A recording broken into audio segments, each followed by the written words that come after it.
요한복음을 보면 예수님이 처음 기적을 베푸신 곳이 갈릴리 가나 혼인잔치에서 기적을 베푸십니다. 어떤 기적을 베푸시죠? 물이 변하여 포도주가 되는 기적을 베푸십니다. 근데 왜 하필 첫 표적을 보이신 곳이 갈릴리 가나에 있는 우리식으로 하면 결혼식이죠. 결혼 예식에서 그 표적을 보이실까요? 오늘날 이 세상의 가정들이 가져야 될 진정한 기쁨과 감격이 상실된 시대에 내가 그것을 회복하기 위해서 내가 왔다라는 것을 이렇게 보여주시는 겁니다. 여러분, 가나안 혼례잔치에 포도주가 없다는 얘기는 그 잔치의 기쁨과 감격이 상실되었다는 이야기입니다. 예수님만이 그 기쁨과 감격을 회복시킬 수 있는 분임을 이렇게 상징적으로 보여주고 있는 겁니다. 그리고 이 표적으로 인해서 요한복음 2장 11절 말씀을 보니까 예수께서 이 첫 표적을 갈릴리 가나에서 행하여 그의 영광을 나타내심에 제자들이 그를 믿으니라. 제자들이 이제 그 영광을 나타내심으로 제자들이 믿었다고 기록하고 있습니다. 이러한 어떤 성경의 말씀을 가지고 오늘 본문을 들여다보면요, 오늘 본문 말씀은 결혼 예식이나 또 부부 관계에 관해서 말씀을 전할 때 꼭 빠지지 않는 말씀 중에 하나죠. 그런데 모든 교회에 다니는 자매들이 가장 싫어하는 말씀 중에 하나입니다. 그 이유는 아마 에베소서 5장 22절에 아내들이여 자기 남편에게 복종하기를 주께 하듯 하라라는 이 말씀 때문에 아마 다들 좀 싫어하시는 것 같아요. 그래서 제가 사역하는 가정 가운데도 어떤 분들은 얼굴이 경악돼서 저를 찾아오시는 분이 계세요. 목사님, 도대체 이 말씀은 무슨 말씀입니까? 복종하라니요. 도대체 복종할 수가 없습니다. 이렇게 찾아와서 상담을 하셨던 분도 계십니다. 근데 이 복종이라는 단어는요, 우리가 생각하는 상하 관계의 복종이 아니라 지도를 따라가라는 말씀입니다. 생수를 마셔라는 말씀이에요. 무슨 얘기냐면 믿기지 않겠지만 여러분의 남편이 올바른 길을 인도하고 진정한 생명을 주는 생수가 누구로부터 온다는 거죠? 여러분의 배우자 남편으로부터 온다는 이야기입니다. 전혀 동의할 수 없는 얼굴로 저를 바라보시지만 성경이 그것을 증언하고 있습니다. 그래서 에베소서 5장 23절 24절을 보면 이는 남편이 아내의 머리됨이 그리스도께서 교회의 머리됨과 같음이니 그가 바로 몸의 구주시라. 그리고 24절에 교회가 그리스도께 하듯, 교회가 그리스도께 어떻게 하죠?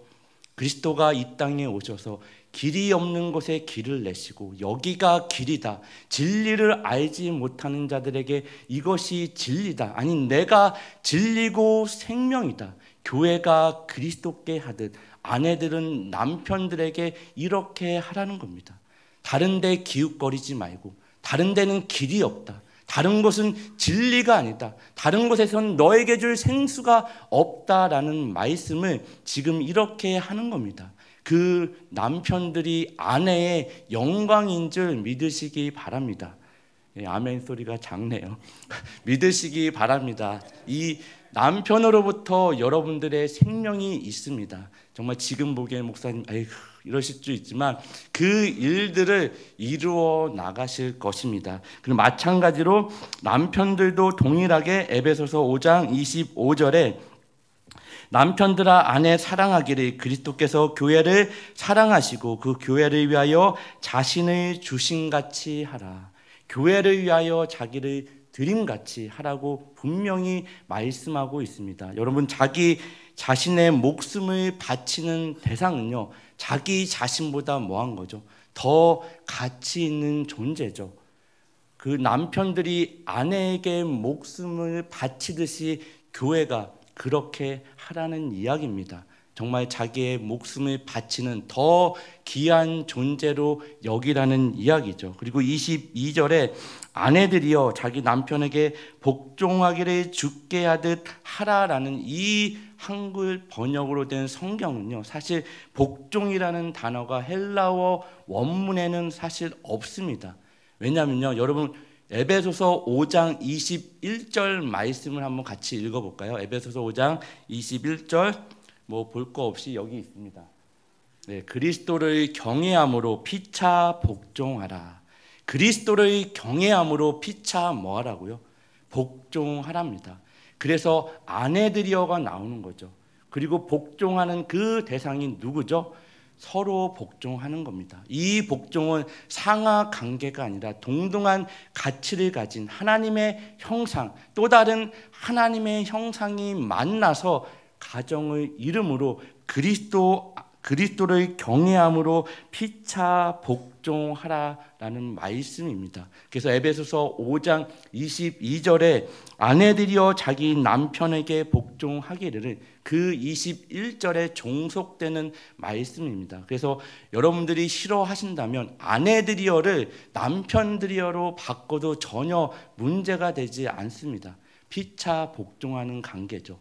그리스도가 교회에 보여주신 그 희생과 사랑, 교회가 그리스도를 따르는 오직 여기가 길이고 진리고 생명인 그 관계처럼 부부도 남편과 아내의 관계도 이렇다는 이야기입니다. 여러분, 이 가정에 이러한 관계들이 회복되기를 예수님의 이름으로 축원드립니다. 아멘. 사실 오늘 본문을 이해하기 위해서는 앞의 구절을 조금 살펴봐야 되는데 에베소서 5장 우리 17절, 18절 말씀을 한번 같이 읽도록 하겠습니다. 그러므로 어리석은 시작.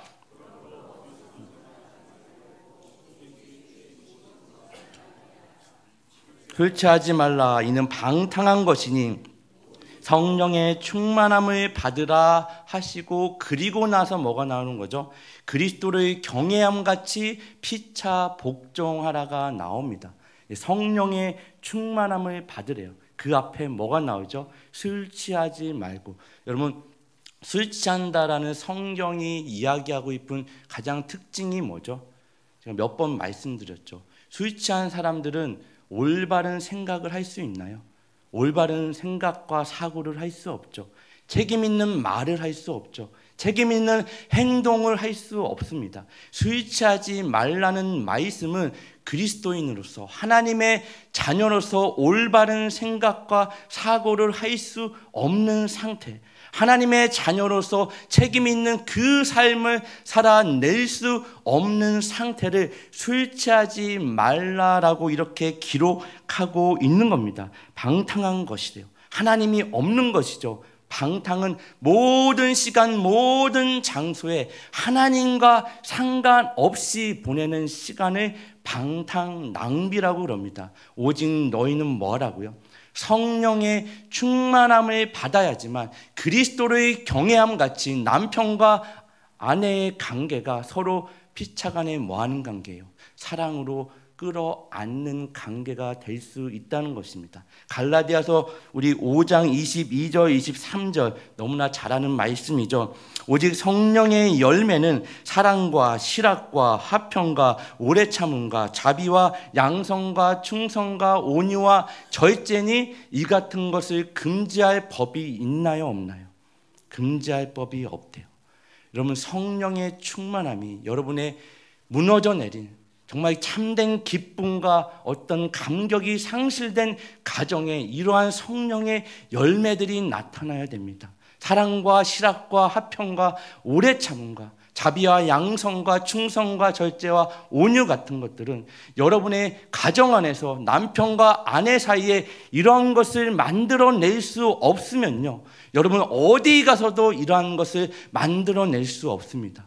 내가 어디서 이러한 성령의 열매를 만들고 성령의 능력을 행했다, 가정에 이러한 것이 나타나지 않는데 내가 다른 곳에서 성령의 열매와 다른 능력을 행했다, 다 거짓말입니다. 여러분, 가정에서 남편으로부터 아내로부터 이러한 것을 만들어낼 수 없으면 다른 곳에서는 절대로 만들어낼 수 없는 것입니다. 여러분이 만들어냈다고 믿는 건요, 다 거짓입니다. 진짜가 아니죠. 사람과 사람 사이에 여러분이 살아내는 그 직장과 어떤 모든 속해 있는 곳에서 다 가면을 쓰고 있는 겁니다. 거짓 사랑을 하고 있는 거죠. 거짓 희락을 말하고 있고 거짓 화평을 이야기하고 있는 겁니다. 사랑은 오래 참는 겁니다. 나에게 허락하신 내 남편, 내 아내를 뭐 하는 거죠? 오래 참는 거예요. 거기서 진정한 희락과 화평과 이 모든 것들이 거기서부터 만들어지는 것입니다. 부부가 된다는 것은요, 하나님이 우리를 이 세상에서 원하는 자리까지 인도하시는 하나님의 일하시는 방식이고 신비입니다. 여러분, 신비롭지 않나요? 한 남자와 한 여자가 모르고 살다가 만나서 한 가정을 이룬다는 게 정말 신비롭지 않나요? 여러분, 부모와 자녀는 촌이 있습니다. 그렇죠? 일촌이라고 그러나요? 부모와 자녀는 촌이 있어요. 근데 부부 사이에는 촌이 없죠. 왜요? 남편이 내가 되고 아내가 내가 되는 거죠. 둘인데 하나입니다. 하나인데 둘인 거죠. 부부는 이러한 관계인 줄 믿으시기 바랍니다. 여러분, 하나님께서 태초에 천지를 창조하시고 최초의 그 결혼 제도를 통해서 커플을 탄생시키는 장면을 보면요, 창세기 우리 2장 18절 말씀을 한번 보도록 하겠습니다. 여호와 하나님이 시작.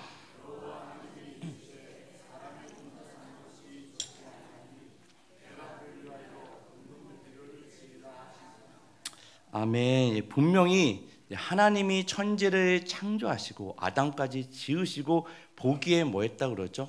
심히 보기에 좋았다라고 이야기하셨습니다. 말씀하셨죠. 근데 지금 우리가 읽은 말씀에는 뭐라고 나오죠? 여호와 하나님이 이르시되, 사람이 누구죠? 아담이 혼자 사는 것이 좋지 아니하니 내가 그를 위하여 돕는 배필을 지으리라. 하나님이 좋았다고 말씀하셨는데 여기는 좋지 않다고 이야기하십니다. 뭘 지금 이야기하는 거죠? 이거는 좋고 나쁨의 문제가 아니라 하나님의 계획이 진행 중이라는 이야기입니다. 아직 하나님의 계획이 완성되지 않았다는 것을 이렇게 이야기하는 것이죠. 그 하나님의 계획의 완성은 뭐죠? 돕는 배필을 짓는 겁니다. 아담에게 돕는 배필을 통해서 한 가정을 이루게 하는 것, 이게 하나님의 계획의 완성입니다. 근데 하나님이 어떻게 아담에게 돕는 배필을 지으셨는지를 좀 더 들여다보면요, 우리 창세기 2장 19절을 한번 계속 볼까요? 여호와 하나님이 흙으로 각종 들짐승과 공중의 각종 새를 지으시고 아담이 무엇이라고 부르나 보시려고 그것들을 그에게서 이끌어 가시니 아담이 각 생물을 부르는 것이 곧 그 이름이 되었더라. 하나님이 모든 피조물들을, 그 각종 짐승들을 아담에게 이끌고 오십니다. 그리고 아담이 그들에게 뭐하죠? 이름을 지어줍니다. 아담이 이름을 부르는 대로 그게 뭐가 되죠? 이름이 되어지는 것이죠. 이름을 지어준다는 것은요, 성경에서 이름을 지어주고 이름을 안다는 얘기는 그 피조물의 속성과 가치를 뭐 했다는 얘기예요? 깨뜨려 봤다는 이야기입니다. 그 아담에게 하나님이 돕는 배필을 주시겠다고 하고 바로 돕는 배필을 지으신 게 아니라 지금 뭐 하고 계시죠? 동물들을 이끌어 아담에게 그 앞에 던져 놓습니다. 그러면 이름을 짓게 하세요. 하나님이 바로 돕는 배필을 짓지 않으시죠. 왜 그렇게 하실까요? 아담이 이 이름을 지음으로 두 가지를 자각하게 됩니다. 하나는요, 그 모든 피조물이 뭐예요? 다 자기 앞에 자기가 이름을 지어진 것들이 다 짝이 있더라고요.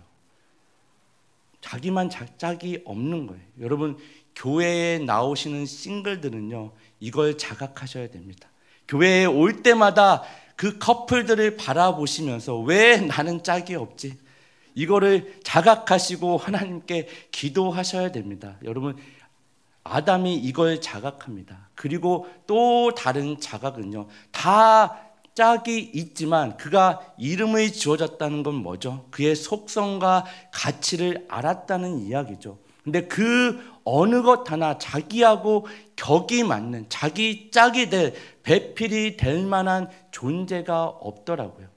아담이 이걸 자각합니다. 하나님이 그 모든 피조물들을 아담 앞에 이끌고 와서 이것을 알게 하시죠. 그리고 나서 하나님이 아담을 위해 뭐죠? 돕는 배필을 지으십니다. 근데 돕는 배필을 지으시는 방식을 보면 우리 창세기 2장 21절 말씀을 같이 한번 읽어보도록 하겠습니다. 여호와 하나님이 시작.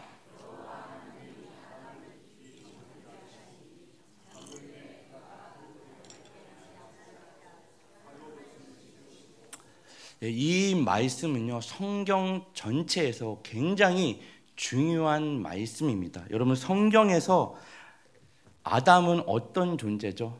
오실 그리스도를 예표하는 존재입니다. 로마서 5장 14절에 그러나 아담으로부터 모세까지 아담의 범죄와 같은 죄를 짓지 아니한 자들까지도 사망이 왕노릇하였나니 아담은 오실 자의 모형이라. 아담은 누구라고요? 오실 자의 모형입니다.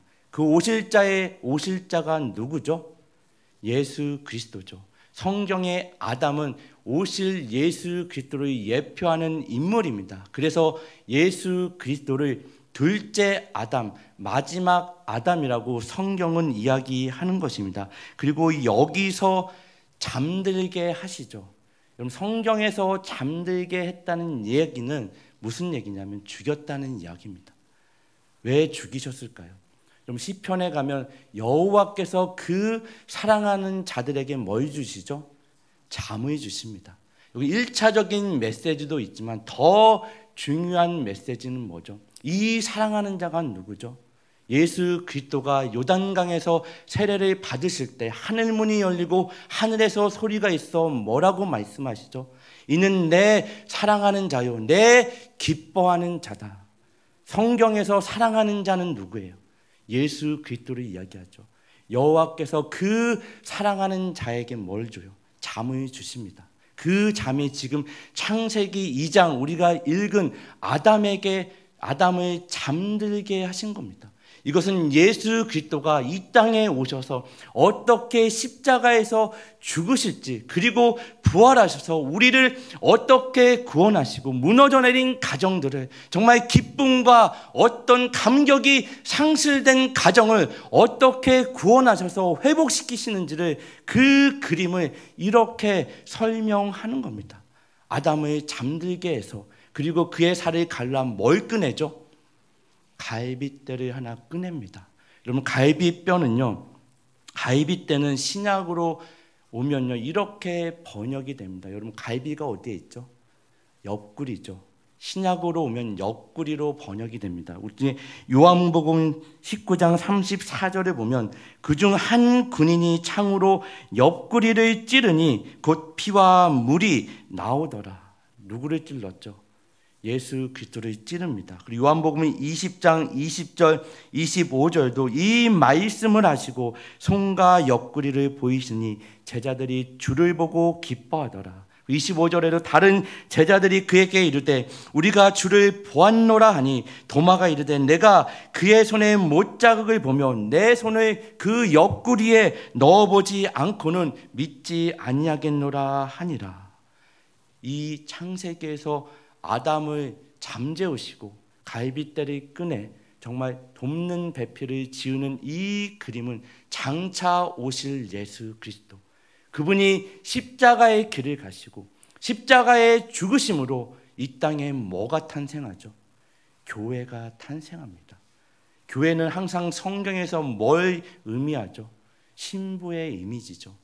장차 오실 예수 그리스도를 기다리는 신부의 이미지입니다. 그래서 우리는요, 진짜 가정에서는 사실 예수 그리스도를 기다리는 거예요. 여러분, 어떻게 커플이 되셨죠? 어떻게 부부가 되셨죠? 부부는 사실 운명적으로 만나야 됩니다. 중매하는 것보다 저는 사실 연애를 더 이렇게 선호하는 편입니다. 중매는요, 요즘은 중매를 어떻게 하죠? 누구 소개가 아니라 중매를 해주는 회사가 있죠.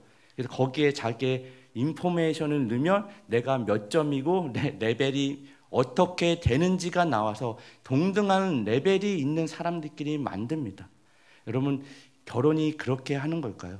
저도 어제 설교를 준비하면서 한번 거짓말로 제가 레벨이 어떻게 될지 결혼 정보회사에 제 정보를 넣어보고 싶었지만 넣지 않았습니다. 왜냐하면 처참한 결과를 맞이할 것 같아서 넣지 않고, 여러분 연애를 하셔야 됩니다. 그 운명적인 여인을 만났다. 여러분들이 하루 직장을 출근하는 그 길에서, 학교를 가는 길에서 운명적인 여인을 만나면 그때 기도해야 할 제목이 뭐죠? 그때 필요한 게 뭐죠? 지혜인가요? 용기인가요? 그때 지혜를 구하는 사람은 꽝이죠. 여러분, 용기를 구하셔야죠. 요즘은 뭐 조심스럽긴 하지만 이렇게 그 여인이 내리면 뭐 해야 돼요? 따라가야 됩니다. 하루 직장 빠져도 세상이 무너지지 않아요. 그 다음날 예수님 오시지 않습니다. 이렇게 운명적으로 만난 한 가정이 이루어져서 이제는 결혼을 하면 뭐 하죠? 정신이 돌아옵니다. 결혼 전에는 몰랐는데 결혼을 하고 나면 정신이 돌아와서 이 사람이 이런 사람이었나? 그러면서 친정으로 뛰어가죠. 엄마, 말렸어야지. 말렸다. 더 말렸어야지. 그러면서 뭐 하는 거예요? 서로 바라보며 부족함과 연약함을 바라보면서 누굴 기다리는 거죠? 다시 오실 그리스도를 기다리는 겁니다. 여러분, 이게 부부입니다. 이렇게 만들어져 가는 거예요. 다시 오실 그리스도를 바라보며 나도 부족하고 내 배우자도 부족하지만 성령이 우리 안에 계심으로, 예수 그리스도가 우리의 가정을 이렇게 만드심으로 매일매일 우리를 회복해 나가시는 줄 믿으시기 바랍니다. 그리고 에베소서 5장 31절 32절 말씀을 보면, 그러므로 사람이 부모를 떠나 그의 아내와 합하여 그들이 한 육체가 될지니 이 비밀이 크도다. 나는 그리스도와 교회에 대하여 말하노라. 지금 사도 바울이 부부의 관계에 대해서 이야기하다가 지금 뭘 이야기하죠? 갑자기 나는 그리스도와 교회에 대하여 말하노라라고 이야기합니다. 부부 관계 속에서 감추어 놓은 하나님의 신비한 관계가 그리스도와 교회라는 것에 숨겨져 있다는 이야기입니다. 여러분, 부부 관계는 이러한 신비가 있는 줄 믿으시기 바랍니다. 여러분, 혼자 사는 것은 사실 쉬워요. 쉽지 않나요? 오늘날 많은 젊은 세대들이 혼자 사는 걸 선호합니다. 왜요? 희생하고 싶지 않죠. 헌신하고 싶지 않죠. 세상의 가치 가운데 자기 중심적으로 너를 위해 살아라, 너만 바라보고 살아라, 이 목소리와 끊임없이 밀려오는 세상의 소리와 가치에 물들어서 이제는 자기 자신만을 위해 사는 시대입니다. 하지만 하나님의 일하심은요, 이 가정을 통해서 일하시는 줄 믿으시기 바랍니다. 이 가정에서 사랑과 실학과 화평과 오래 참음과 자비와 양성과 충성과 온유와 절제 같은 것이 여기서 만들어지는 거죠. 이게 신비입니다. 하나님의 우리에게 요구하시는 지혜와 능력이 이 가정, 부부 관계로부터 만들어지는 겁니다. 에베소서 5장 15절 16절은 그런즉 너희가 어떻게 행할지를 자세히 주의하여 지혜 없는 자같이 하지 말고 오직 지혜 있는 자같이 하여 세월을 아끼라. 때가 악하니라. 그럼 여기서 말하는 지혜는 뭐죠? 세월을 아끼라. 뭐 한다고요? 때가 악하니라. 이 말씀이 뭐죠?